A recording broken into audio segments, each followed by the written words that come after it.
sugar is definitely reduced. If you're doing it right. If you're doing it, yeah. So how big of an issue is sugar when we talk about heart health? Yeah, so hot button.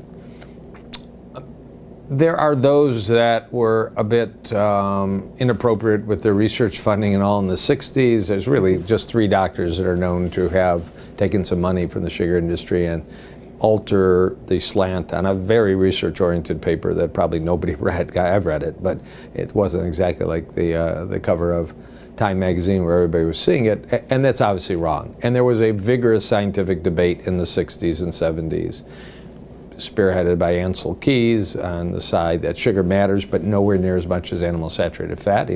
His data, I'm sort of a mini expert on Ancel Keys, clearly showed dietary sugar was related to coronary heart disease. It just wasn't related nearly as strongly, even after multivariate analysis.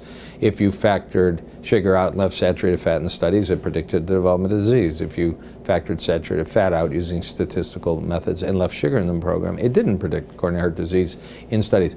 That was an era, however, when America was thinner, when metabolic syndrome was less common, when insulin resistance, presumably because of obesity, was less common.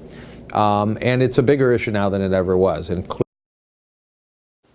intend to bring forth heaven on earth for the benefit of all.